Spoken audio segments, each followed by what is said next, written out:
है ना। एक है वीन डिस्प्लेसमेंट लॉ, स्टार्ट करते हैं ना। वीन डिस्प्लेसमेंट लॉ क्या है कहानी इसकी?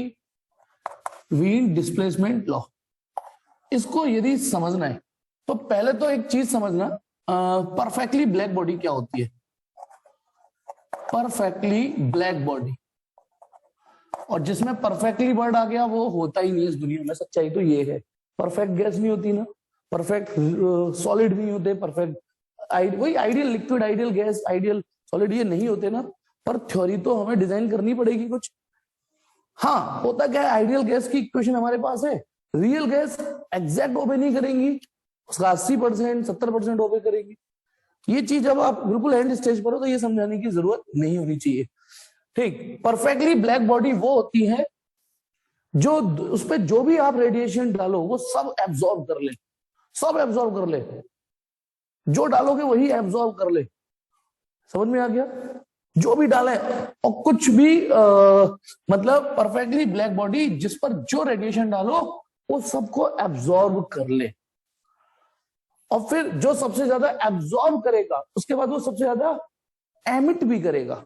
ये भी ध्यान रखना, एक बार एब्जॉर्ब कर लिया उसने, एब्जॉर्ब कर लिया, एब्जॉर्ब करने के बाद जो सबसे ज्यादा एब्जॉर्ब करेगा उसके बाद वो सबसे ज्यादा, जैसे आप पिचकारी, एक छोटी पिचकारी होती है बच्चों वाली, होली में यूं खींच दिया, एक बड़ी होती है, एक और बड़ी होती है, तो जो जितना ज्यादा पानी खींचेगा उसके बाद जब उसकी बारी आएगी डालने की तो भैया जिसने सबसे ज्यादा एब्जॉर्ब किया है वो सबसे ज्यादा एमिट भी करेगा पानी को।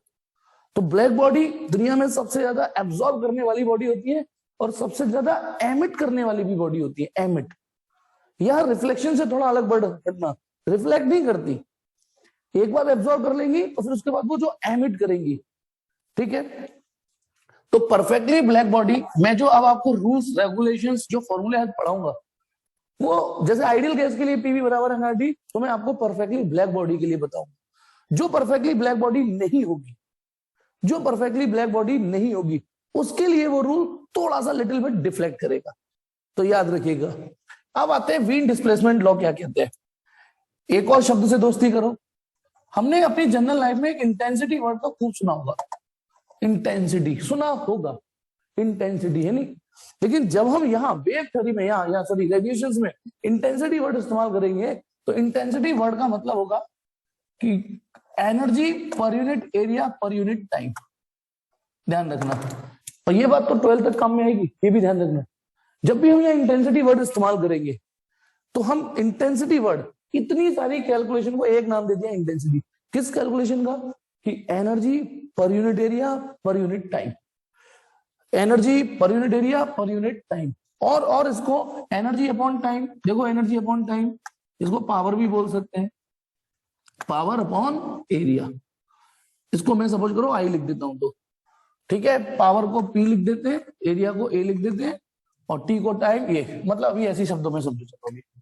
तो पहले तो अभी इंटेंसिटी वर्ड को समझिए। देखिए एक्चुअली ऐसे समझिए, मान लो ये कोई सरफेस है ना, एक बात बताइए, जैसे सपोज करो इस बोर्ड पे देखना, मैं एक एक बल्ब बंद कर रहा हूं तो आप बोलोगे इंटेंसिटी कम हो गई बोर्ड पे लाइट की।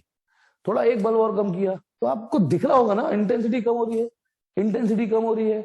अब जब मैं बल्ब की लाइट जला रहा हूँ, एक एलईडी जला रहा हूँ, एक और एलईडी जला रहा हूँ, तो इनकी रोशनी किसी स्पेसिफिक पॉइंट पे नहीं आती, एक पर्टिकुलर एरिया पे आती है। पहली बात तो ये दिमाग में रख लीजिए। मान लो मैंने कोई टॉर्च है, इमेजिन करो एक टॉर्च है, इसकी रोशनी गई, इमेजिन करो स्ट्रेट जा रही है, इमेजिन करो ये, तो इसने इतने एरिया को इल्यूमिनेट किया ना, तो इसकी एनर्जी इतने एरिया पर यूनिट टाइम। कितनी देर आपने वो टॉर्च ऑन रखी, कितनी देर आपने, जितनी देर ऑन रखोगे उतनी देर इसमें लाइट पड़ती रहेगी, पड़ती रहेगी, पड़ती रहेगी।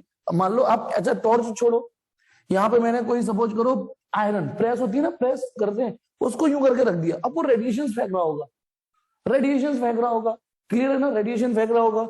और जब तक वो प्रेस ऑन रहेगी उतनी देर इसमें रेडिएशन आते रहेंगे, आते रहेंगे।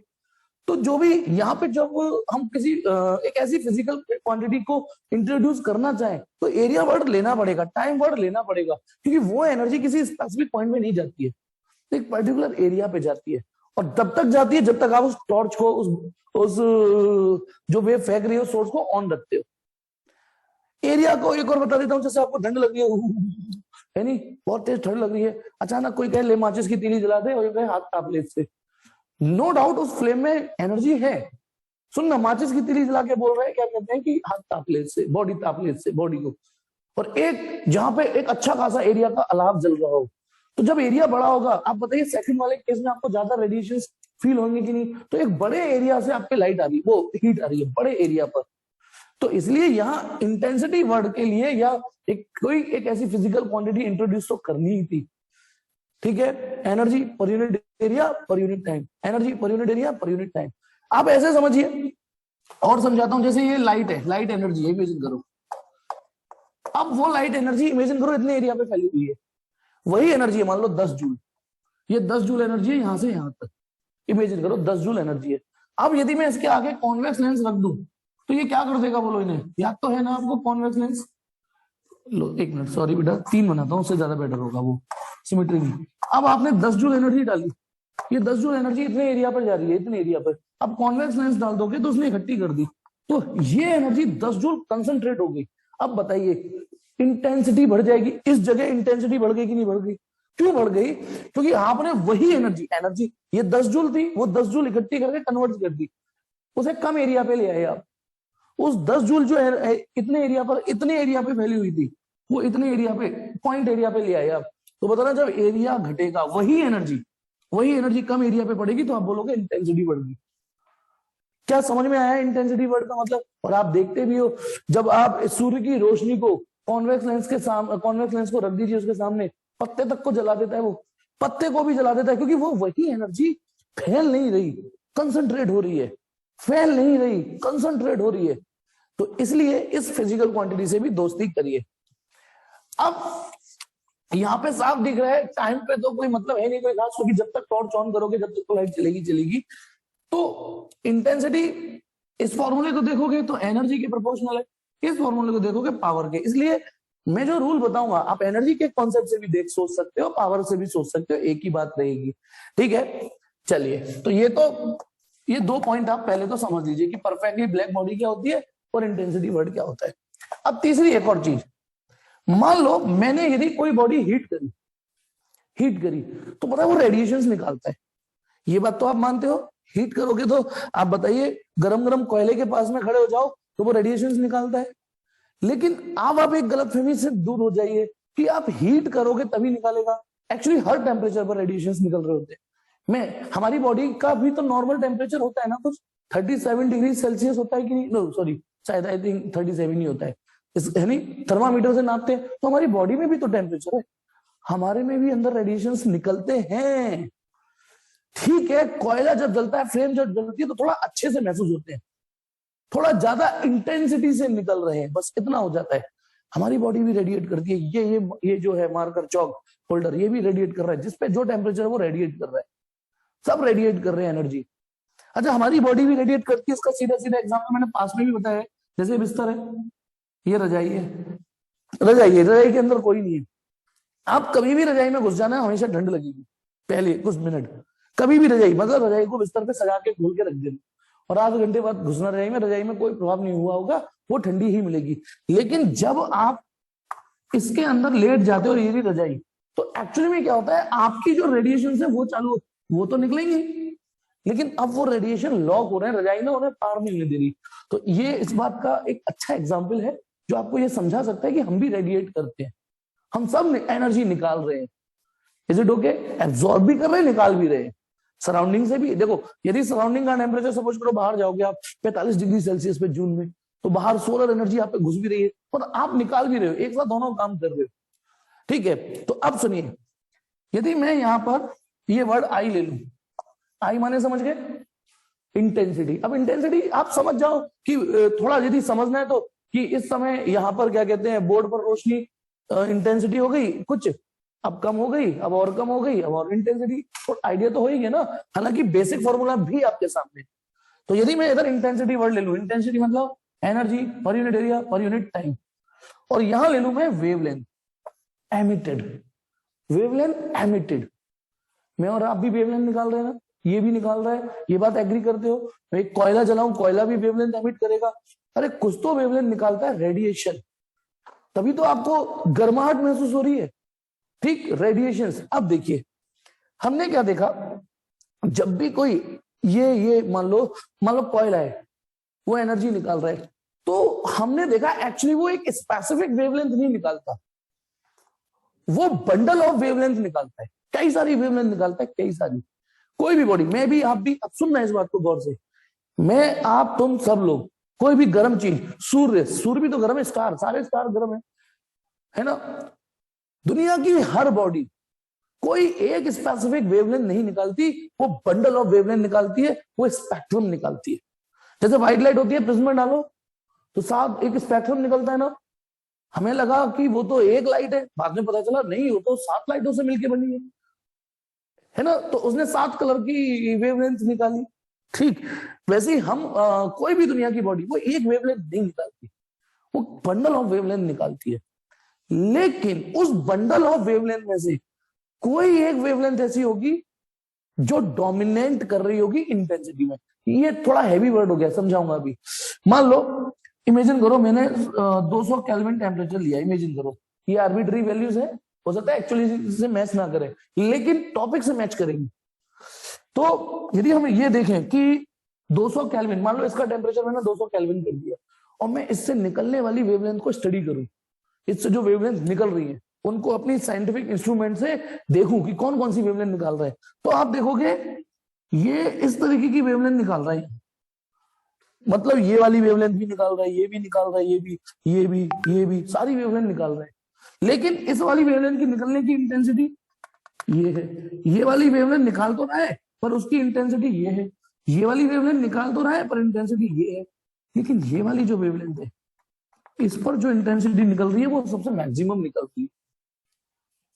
इस वाली वेवलेंथ को देखोगे तो अब कम हो गई, कम हो गई। आइए मैं इसको दूसरे तरीके से समझाने की कोशिश करता हूं। जैसे आप सपोज करो कोई भजन सुन रहे हो टीवी पे, तो सुनिए गौर से, कई सारे इंस्ट्रूमेंट बन रहे हैं, छन छन छन, धम धम धम, कई सारे इंस्ट्रूमेंट बज रहे हैं ना, तबले, हारमोनियम, बांसुरी। सोचो कितने सारे इंस्ट्रूमेंट बज रहे हैं, कितनी सारी फ्रीक्वेंसीज आप सुनाई दे रही है। लेकिन यदि आप थोड़ा जिस भी सुर, मतलब सपोज करो एक म्यूजिक कॉन्सर्ट हो रहा है ना, कितने सारे हारमोनियम, तबले, बांसुरी, कितने सारी चीजें बज रही हैं। तो जब कोई गाना, अब आप कहने को तो कह रहे मैं गाना सुन रहा हूं, आपने बोला मैं गाना सुन रहा हूं, है ना, कि बचपन का प्यार कहीं भूल नहीं जाना, सिंपली बोल दिया आपने गाना। लेकिन उस गाने में तो कई सारी आवाजें आ रही है ना, कोरस भी होगा, कई सारे होगा ही नहीं होगा। अच्छा ये बताओ, शायद मैं थोड़ा म्यूजिक में नहीं जानता, कोरस का मतलब शायद ये होता है ना, कई सारे लोग गाए, लेकिन एक मेन आर्टिस्ट होता है वो अच्छे, एक मेन आर्टिस्ट होगा वो भी अपना गाएगा। तो आप ऐसे समझिए, गा तो बहुत सारे रहे हैं, लेकिन एक जो मेन आवाज है, सोनू निगम या ये, उसकी आवाज आपको डोमिनेट होती हुई सुनाई देगी, आप पहचान जाओगे कि ये सोनू निगम की आवाज। आ रहा है समझ में? नहीं आ रहा? तो ऐसे ही ये जो है, ये कई सारी वेवलेंथ निकाल रहा है, कई सारे सुर निकाल रहे हैं, लेकिन एक सुर आपको डोमिनेंट सुनाई देगा, एक सुर ऐसा होगा जो डोमिनेंट सुनाई देगा। तो ये निकाल तो बहुत सारी वेवलेंथ रहे, लेकिन ये वाली जो वेवलेंथ है, आप गौर से देखो, ये देखो ग्राफ में इंटेंसिटी बढ़ रही है, बढ़ रही है, बढ़ रही है, बढ़ रही है, फिर घट रही है, घट रही है। तो ये वाली इंटेंसिटी को गौर से देखो, ये मैक्सिमम इंटेंसिटी है कि नहीं, ये सोनू निगम, ये मान लो। तो हम इस वेवलेंथ को बोलते हैं लैम्डा एम। लैम्डा एम का मतलब है लैम्डा मैक्सिमम। लेकिन ये मैक्सिमम वेवलेंथ नहीं है, वेवलेंथ तो ऐसे करके बढ़ती जा रही है। Actually this is a wavelength for which intensity is maximum. This is a wavelength for which intensity is maximum. मतलब लैम्डा पे एम डाल दिया जाता है, एम, मैं तो एम डालूंगा, ठीक है, पर इसका मतलब वही होता है, लैम्डा एम बोलो, लैम्डा मैक्सिमम। मतलब इस मैक्सिमम का वर्ड इस लैम्डा से नहीं, इस इंटेंसिटी से होता है कि वो किस वेवलेंथ पे मैक्सिमम इंटेंसिटी, किस वेवलेंथ पे मैक्सिमम इंटेंसिटी निकालेगा। क्या ये सुर वाली बात समझ में आई नहीं आई? पहले संगीत वाली ये बताओ, कि जब हम कोई गाना सुन रहे हो, आप बोल देते हो कि एक गाना सुन रहा हूं, कहने को एक गाना सुन दिया, लेकिन कितने सारे छन छन छन छन सुर ताल निकल रहे हैं, है ना, ढपली बज रही है, और कितने सारे डन डन, मैं तो जानता भी नहीं सभी इंस्ट्रूमेंट के नाम। कोरस भी गा रहा होता है, कोई यूं भी बजा रहा होता है, हमको हमी से चुरा लो, है ना ये। लेकिन एक आवाज ऐसी होगी जो डोमिनेट करती है। ऐसे ही जब कोई कोयला गर्म होता है तो वो बहुत सारी वेवलेंथ निकालता है, बहुत सारी, लेकिन एक वेवलेंथ उस स्पेक्ट्रम में सबसे डोमिनेट कर रही होगी, इंटेंसिटी उसकी हाईएस्ट होगी। ऐसे ही, ठीक है, मान लो हमने उसका टेम्परेचर बढ़ा दिया, अब गौर से सुनना, जो व्हील डिस्प्लेसमेंट लॉ पढ़ना है, असली लॉ तो अब आएगा समझने की बारी, तो अब है। तो हमने देखा जब दोबारा ग्राफ बनाए तो ग्राफ फिर से देखिए, मान लो ये वाला ग्राफ है, इमेजिन करो 400 केल्विन पर, इमेजिन करो ये वाला। तो अब एक चीज नोटिस करिए, है ना, मतलब अब इसे मिटा दीजिए, उसी कोयले का टेम्परेचर तुमने 400 केल्विन कर दिया, ऐसे इमेजिन कर लो, उस हीटर का, उस फ्लेम का, किसी का भी टेम्परेचर 200 से 400 कर दिया है। तो फिर वो बहुत सारी वेवलेंथ निकाल दो, ये वाली वेवलेंथ भी निकाल रहा है, ये भी निकाल रहा है, ये वेवलेंथ भी, ये, लेकिन ये वाली वेवलेंथ देखना, ये वाली जो वेवलेंथ है उसकी इंटेंसिटी सबसे हाईएस्ट है कि नहीं, उसकी इंटेंसिटी हाईएस्ट है कि नहीं, है नहीं। इस चीज को, इस वाली वेवलेंथ पर जब टेम्परेचर 400 केल्विन था तो इस वेवलेंथ पर ये वाली इंटेंसिटी मैक्सिमम थी। तो इमेजिन करो कि हम सारी वेवलेंथ को सुनना बंद कर दें, सिर्फ इसी वेवलेंथ को सुने। अब इसको लैम्डा एम बोलेंगे, अब इसको लैम्डा एम बोलेंगे। एक बार टेम्परेचर और बढ़ा दूं, 600 केल्विन कर दिया, इमेजिन करो। अब एक चीज नोटिस कर रहे हो, अब ये लैम्डा एम है। अब गौर से सुनना, यहाँ पे 1 नंबर के कंपटीशन के क्वेश्चन है झंडू से, 1 मिनट में समझ में आ जाएगा। अब उन्होंने एक चीज नोटिस की, जैसे जैसे मैं टेम्परेचर बढ़ा रहा हूं, इसे T1 बोल दो, 200 तक केवल बढ़ाना है, T2 बोल दीजिए, T3, आप देख रहे हो टेम्परेचर बढ़ाते जा रहा हूं, 200 से 400, 400 से 600। एक चीज नोटिस करिए, ये जो लैम्डा एम है वो इधर से इधर शिफ्ट हो गई, इस ग्राफ में वो इधर थी, अब इधर हो गई, अब इधर होगी, डिस्प्लेस हो रही है, खिसक रही है। ये जो लैम्डा एम है, सोनू निगम खिसक रहा है, ऐसे समझ लो। सोनू निगम यानी जो मेन आवाज है, गा तो बहुत सारे लोग रहे हैं, बहुत सारी आवाज सुनाई देगी, है ना, कोरस भी होगा, बहुत सारे पीछे से बैकग्राउंड में आवाजें भी आ रही होंगी, लेकिन जैसे जैसे टेम्परेचर बढ़ाओगे ये लैम्डा एम खिसकता जाए। यही वीन्स ने नोटिस कर लिया कि लैम्डा डिस्प्लेस होता जा रहा है, तो उन्होंने एक लॉ दिया कि ये जो लैम्डा एम है वो इनवर्सली प्रोपोर्शनल टू टेम्परेचर है। मतलब जैसे जैसे आप टेम्परेचर बढ़ाओगे, कुलदीप इसे पढ़ पहले, देख क्या कुलदीप क्या क्वेश्चन पूछा है तूने बीच में कि भैया 12th का कब से पढ़ाओगे, तो इसे पढ़ो पहले। जो भी 12th की बारी आएगी मैं ग्रुप में मैसेज डालूंगा, आपसे ज्यादा मुझे चिंता है, मुझे रेवेन्यू कमाना है। तो मैं कैसे बच्चों को, सोच बनिया हूँ, टीचर हूँ, मेरी कोई नौकरी नहीं है, मुझे काम ही यही करना है। तो ये तो मेरे दिमाग में प्लान है ना कि मुझे कब से पढ़ाना है, मैं बता दूंगा, अभी इस पे फोकस करो, है नहीं।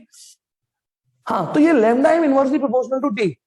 सीधा ग्राफ, ग्राफ देखिए सब लोग, टेम्परेचर 200 से 400 किया तो लैम्डा एम इधर से इधर खिसक गया, देखो इधर से इधर।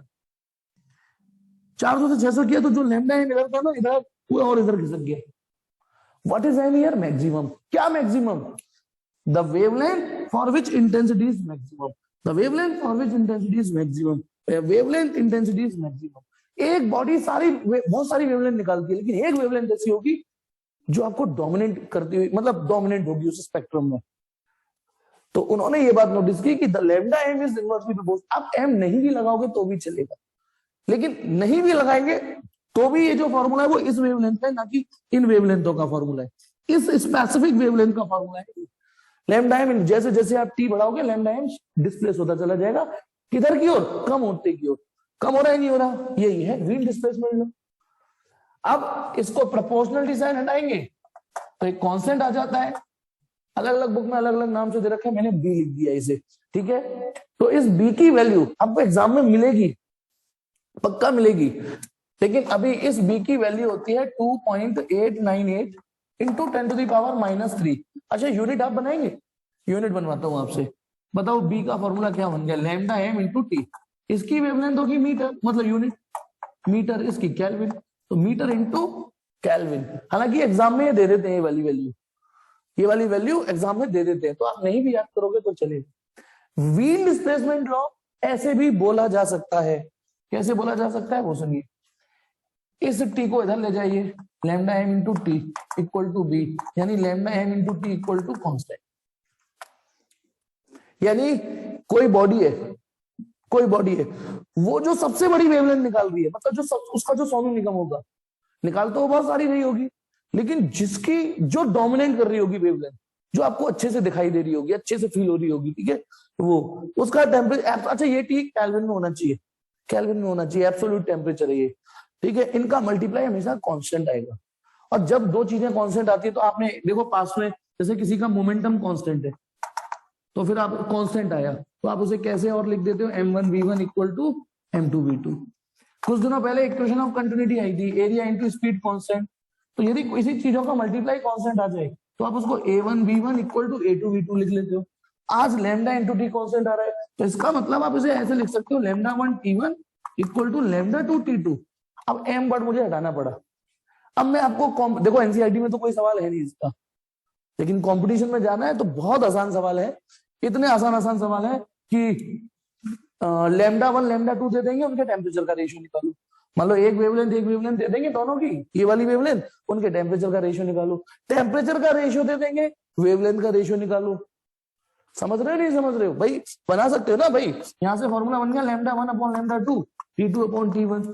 कोई दो वैल्यू दे देंगे, इनका रेशियो पूछेंगे, ये दे देंगे इसका रेशियो, और कोई तीन दे देंगे, चौथी चीज पूछ लेंगे। कोई तीन चीज देंगे, चौथी चीज पूछ लेंगे। तो इसमें तो कुछ है ही नहीं। अब देखिए, मैं आपसे सिंपली एक सवाल पूछूं इस ग्राफ को देख के, यदि आप ये समझ गए तो आपसे कोई पूछे ग्राफ देख के बताओ, अब तो तुमने लॉ पढ़ लिया, उल्टा चलते हैं। हमने ग्राफ देख के लॉ बनाया, ग्राफ देख के लॉ बनाया, वीन्स ने बनाया, एक्चुअली हमने क्या बनाया, अब लॉ पढ़ लिया कि जैसे जैसे टी बढ़ेगा, ये जो पीक है, हर ग्राफ का ये जो पीक आता है, चोटी आती है, वो खिसक जाती है ना टी। तो अब आप बताइए इनमें सबसे हाईएस्ट टेम्परेचर कौन सा है? यदि आपसे कोई पूछे T1 T2 T3 में से हाईएस्ट टेम्परेचर कौन सा है, अरेंज करिए इनको, अरेंज करिए ये। तो इसमें आप ये देखिए, जिसकी वेवलेंथ सबसे छोटी है, इसकी वेवलेंथ, ये वाली वेवलेंथ पीक, इसकी सबसे छोटी है। देखो वेवलेंथ के ग्राफ में ये सबसे ज्यादा है, ये बीच में, ये सबसे कम। जैसे जैसे वेवलेंथ कम होगी टेम्परेचर बढ़ेगा, खत्म। ऐसे भी क्वेश्चन पूछ लेते हैं, बिलीव मी इतना ही है, इन्हीं में लौट फिर के चीजें, टी दे देंगे, लैम्डा पूछ लेंगे, बी है। अच्छा एक और चीज, हमने पहली डेफिनेशन क्या पढ़ी थी वो 11th में, physical quantity, anything which can be measured either directly और इनडायरेक्टली। हम यहां से सन तक की डिस्टेंस निकालते हैं, कोई पैरेलक्स मेथड से निकालते हैं, कोई। अब हमसे कहा कि सन का टेम्परेचर निकालिए, और हमको किताबों में भी दे देते हैं कि मून का एक एस्टिमेटेड टेम्परेचर, सन का एस्टिमेटेड टेम्परेचर। अब कोई वहां जाके थर्मामीटर तो लेके गया नहीं होगा, क्या सन पे थर्मामीटर लेके जाया जा सकता है बताओ? और सन का टेम्परेचर रीड करने के लिए थर्मामीटर नहीं जाया जा सकता ना, बहुत हैवी टेम्परेचर है। अच्छा मेरे दिमाग में एक बात आती है, क्यों ना हम दिन की बजाय रात में जाए, वहां चलेगा? एक बात बताओ, दिन में तो बहुत गर्मी होती है, दिन की बजाय रात में जाए तो सन पे? नासा वालों को ये आइडिया नहीं आया कभी? हाँ। अच्छा कई लोगों के लिए ये वाकई सोचनीय विषय है कि यार हाँ यार रात में चले जाओ यार, रात में तो वहां तब जाके अपना एक्सपेरिमेंट फेल दो। चलिए, जो नहीं जानता एस्ट्रोनॉमिकल चीजें की क्या चीज हो रही है, उसके लिए तो वाकई ये क्वेश्चन सोचने लायक ही है। तो अब सुनिए, हमने इस फॉर्मूले से सन का, मून का, अदर स्थानों का टेम्परेचर तक एस्टिमेट कर लिया। एस्टिमेट, कोई परफेक्शन नहीं है, हाँ एक अप्रोक्सीमेट आइडिया। वहां से सन से वेवलेंथ आ रही है, उसका स्पेक्ट्रम पढ़ लिया, फिर हमने देखा कि उसकी ये वाली वेवलेंथ मैक्सिमम है, ये वाली वेवलेंथ रख दी, टेम्परेचर पता चल गया हमको। मैंने जो लास्ट लाइन बोली समझ में आई या नहीं आई, कि किसी भी एस्ट्रोनॉमिकल बॉडी का टेम्परेचर कैसे एस्टिमेट कर लेते हैं हम? भैया वो वेवलेंथ तो निकाल ही रहा है, और रेडिएशन के थ्रू वेवलेंथ आप पे भी आएगी, धरती पर भी आएगी वो वेवलेंथ। सोचो ऐसे ऐसे स्टारों का टेम्परेचर निकाल लिया जो हमसे कई लाइट ईयर दूर है, जो सूर्य की तरह दिख भी नहीं रहे, बहुत बहुत इतना सा दिख रहे, फिर भी हमने उसके टेम्परेचर का आइडिया तो लगा ही दिया।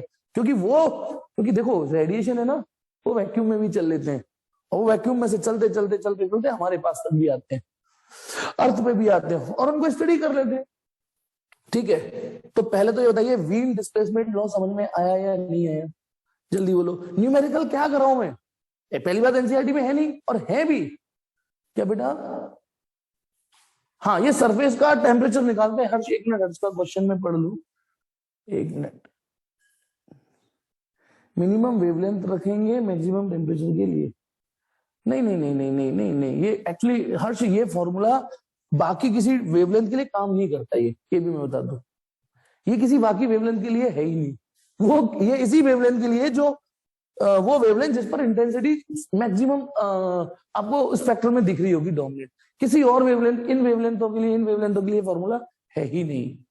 ठीक है ना ये चीज? अब आ जाओ, यानी आपको इसका मतलब ये है, इससे ये समझना है, खाली इसको ऐसे ही समझ सकते हो, lambda inversely proportional to T. यदि आपको वीन डिस्प्लेसमेंट लाइट और वीन डिस्प्लेसमेंट लॉ प्रो पढ़ना है तो प्रो तो यही है, लेकिन वीन डिस्प्लेसमेंट लाइट पढ़ना है तो केवल इतना पढ़ के काम कि टेम्परेचर बढ़ाते हो तो उस बॉडी से निकलने वाली वेवलेंथ घट जाएगी। जो जितना हैवी टेम्परेचर होगा उसकी वेवलेंथ उतनी छोटी निकलेगी। समझ में आ गया? जो जितनी हैवी टेम्परेचर होगा, यानी यदि मैं आपको 3 बॉडी दूं, ये मार्कर, दूसरा जलता हुआ कोयला, बर्निंग कोल और तीसरा है सन, तो इन तीनों में सबसे छोटी वेवलेंथ किसकी होगी बताओ? यदि आपको 3 ऑप्शन दे दिए, यही आते हैं नीट में, यही टिक मार्क वाले यही क्वेश्चन। जी हाँ, क्योंकि सन का टेम्परेचर सबसे हाईएस्ट है, जिसका टेम्परेचर सबसे हाईएस्ट उससे निकलने वाली वेवलेंथ सबसे कम होगी। होपफुली ये समझ में आ गया विंड डिस्प्लेसमेंट लॉ। ठीक है, चलिए अब आते हैं, इसको तो नहीं मिटा रहा मैं, अब आते हैं अगली चीज, स्टीफन लॉ। हालांकि इसको स्टीफन लॉ भी बोलते हैं, बाद में इसका नाम स्टीफन बोल्ट्जमैन लॉ हो गया बाद में। क्यों भाई बाद में क्यों हुआ? क्योंकि स्टीफन ने थ्योरी दी थी, बोल्ट्जमैन ने इसको प्रूव कर दिया था। स्टीफन ने डाटा इकट्ठे करके लॉ दिया था, बोल्ट्जमैन ने आर्गुमेंट से प्रूव किया। हालांकि प्रूफ आपके में नहीं है, पैनिक मत करना। तो स्टीफन बोल्ट्जमैन लॉ, ठीक है, ये क्या कहता है देखिए, मैं देखो कायदे से मैं जिसे पावर बोल रहा हूं, एनसीईआरटी ने उसे एच बोला है, तो देखो मैं जिसे पावर बोल रहा हूं एनसीईआरटी ने उसे एच बोला है, तो मैं एच भी मैं एनसीईआरटी के अकॉर्डिंग समझा देता हूं, लेकिन सही वर्डों में टेक्निकली मुझे पता नहीं क्यों लगता है ये चुन क्यों किया एनसीईआरटी ने। जो चीज जैसे उसको पढ़ाते रहते हैं, क्या दिक्कत है। चलिए अब देखिए स्टीफन लॉ क्या कहता है। एक सिंपली सपोज करो एक बॉडी है, ये कुछ रेडिएट कर रही है ना, एनर्जी रेडिएट कर रही है, ये रेडिएट कर रही होगी। अच्छा एक मिनट इमेजिन करो, मैं ये परफेक्टली ब्लैक बॉडी है, परफेक्टली ब्लैक बॉडी है, इमेजिन करो, उसके लिए पढ़ा परफेक्टली ब्लैक बॉडी के लिए एक रूल बताता हूँ, है नहीं? ठीक, जैसे पीवी बराबर आरटी आइडियल गैस के लिए, परफेक्टली ब्लैक बॉडी के लिए ये रूल एग्जैक्टली फिट होगा। स्टीफन लॉ मैं जो लॉ बताने जा रहा हूँ, समझाने जा रहा हूँ, वो परफेक्टली ब्लैक बॉडी के लिए तो परफेक्शन के साथ लगता है, लेकिन वो ब्लैक बॉडी नहीं है तो थोड़ा सा डिस्टर्ब हो जाता है फिर लॉ। चलो पहले ये निकाल रहा है, तो उन्होंने क्या बोला कि इसके द्वारा निकलने वाली पावर मतलब रेडिएटेड पावर, ये जो रेडिएशन निकाल रहा है उनकी पावर भी होगी ये वाली। उन्होंने बोला ये प्रोपोर्शनल होती है एरिया के और टेम्परेचर की पावर 4 के, एरिया के और टेम्परेचर की पावर 4 के, एरिया जो भी। अच्छा हाँ एक मिनट विंड डिस्प्लेसमेंट लॉ की एक बात और बताता हूं, lambda m is inversely proportional to T. ये फॉर्मूला कोयला इतना बड़ा लो, इतना लो, पूरी होली जला दो कोयले की, पूरी ट्रेन जला दो, इससे कोई फर्क ही नहीं पड़ता लैम्डा एम और टी। मतलब दिस रिलेशन इज इंडिपेंडेंट, ये जो रिलेशन है ये वाला relation independent of size shape of body, size shape material सबसे इंडिपेंडेंट है ये। जैसे कुछ चीजें जैसे इलास्टिसिटी है वो मटेरियल पे डिपेंड करती है, सॉलिड की इलास्टिसिटी कुछ, लिक्विड की अलग, गैस की अलग इलास्टिसिटी, सॉलिड में भी कॉपर की अलग, ग्लास की अलग, विस्कोसिटी है सब बॉडी की अलग अलग होती है, सब लिक्विड की।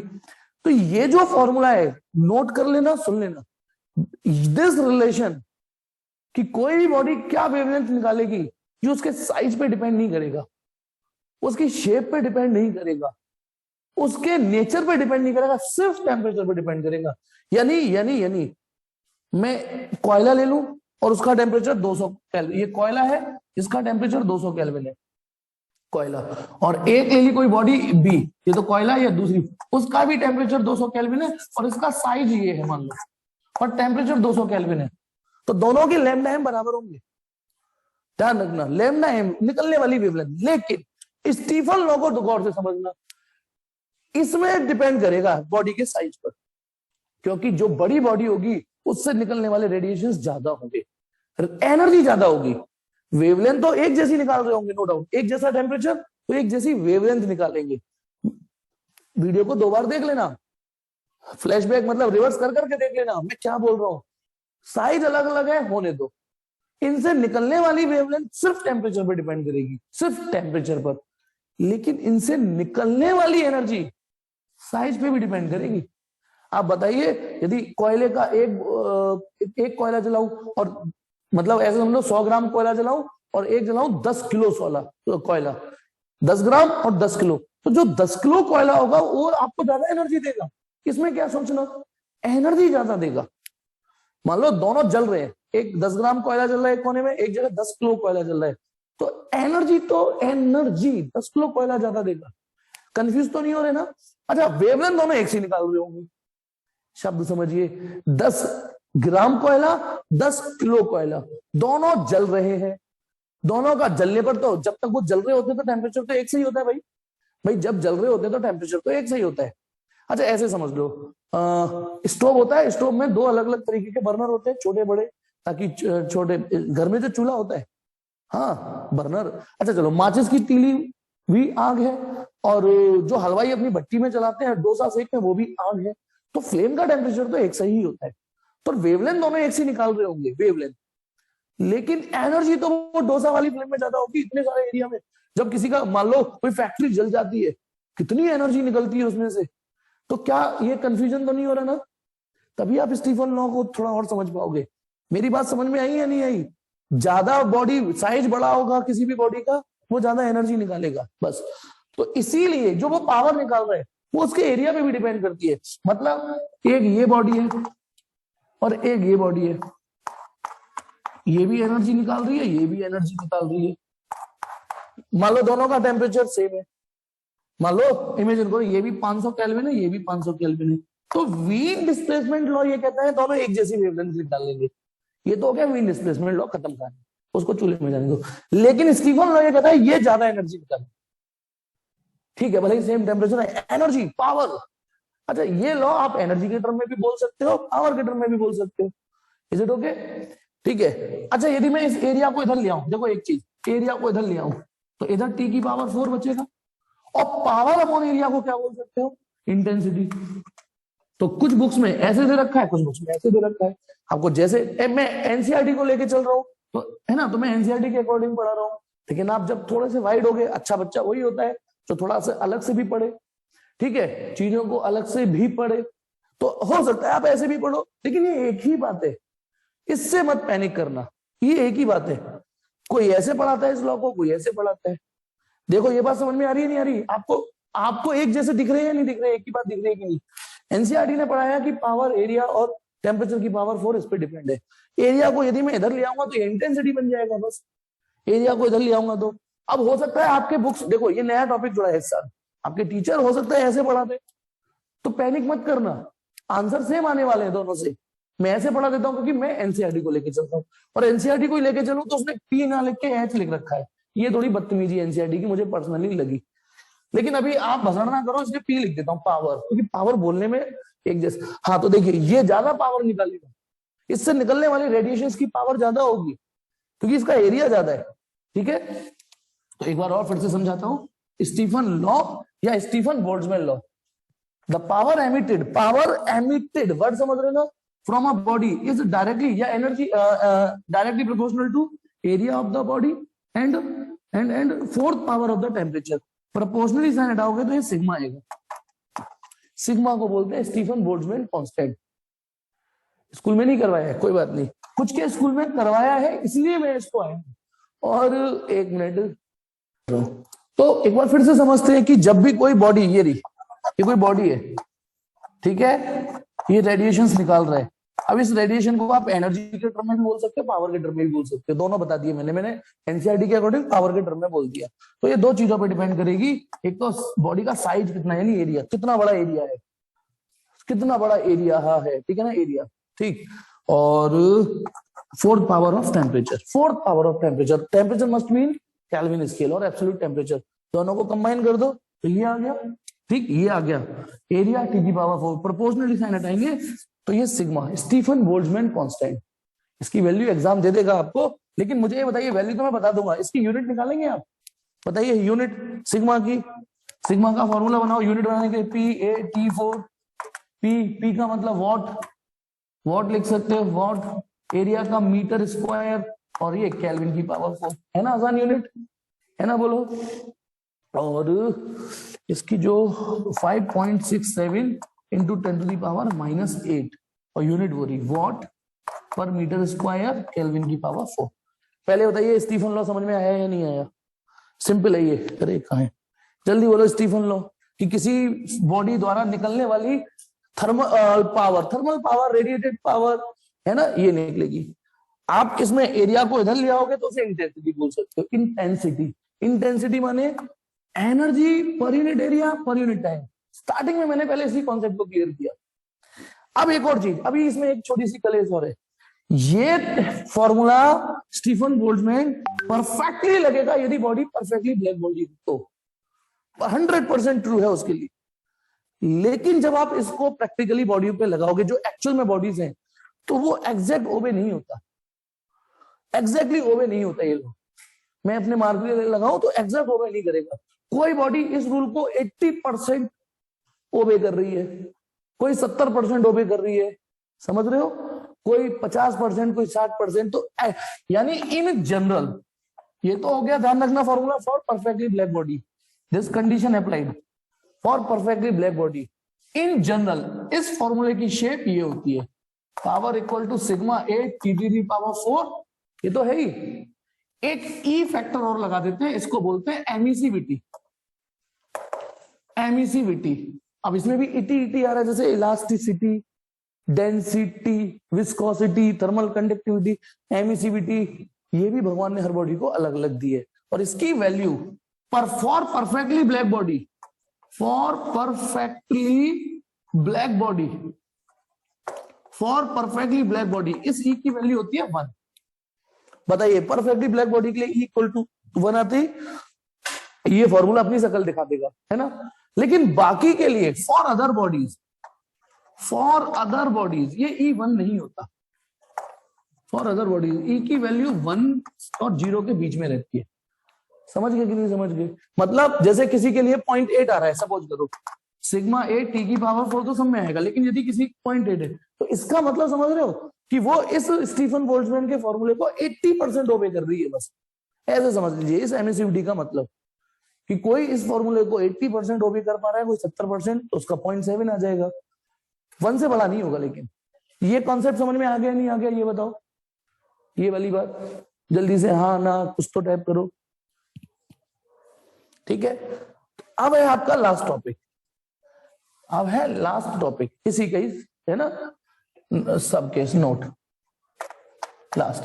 सच्चाई ये है, ये मैंने एक ये जो आइडियल लॉ है, अच्छा ये 2 कंडीशन अप्लाइड है एक्चुअली, सॉरी बोलूंगा, 2 लॉ अप्लाइड है, 2 कंडीशन है। एक तो ये परफेक्टली ब्लैक बॉडी के लिए लग रहा है, और एक इसके आसपास कोई बॉडी हमने ये एज्यूम किया कोई है ही नहीं इस दुनिया में, अकेली बॉडी है। क्या मतलब, समझाता हूं। एक्चुअली जब आप इसे न्यूमेरिकल में करोगे, एक्चुअल में अकेली बॉडी दे रखी है ऐसे सवाल करोगे, एमिसिविटी दे रखी है तो ये लगा दोगे। लेकिन अब देखिए, जैसे सपोज करो ये कोई बॉडी है, ओके, दुनिया की हर बॉडी रेडिएट करती है एनर्जी, ये तो समझ में आएगी आपको। दुनिया की हर बॉडी एनर्जी रेडिएट करती है, ये आपको समझ में आ गया। कितनी करेगी ये स्टीफन बोल्ट्जमैन ने बता दिया। कौन सी वेवलेंथ निकालेगी, कौन सी वाली वेवलेंथ निकालेगी, निकाल तो बहुत सारी रही है, लेकिन कौन सी वाली डोमिनेंट वेवलेंथ निकालेगी वो वीन्स ने बता दिया। अब मान लो यदि एक कमरे में 2 बॉडी, मान लो ये 2 आसपास है, ये बॉडी का नाम है ए और बॉडी का नाम है बी। अब ठीक से सुनना, देखो ये भी रेडिएशंस निकाल रही होगी ना रेडिएशन, और ये भी रेडिएशंस निकाल रही होगी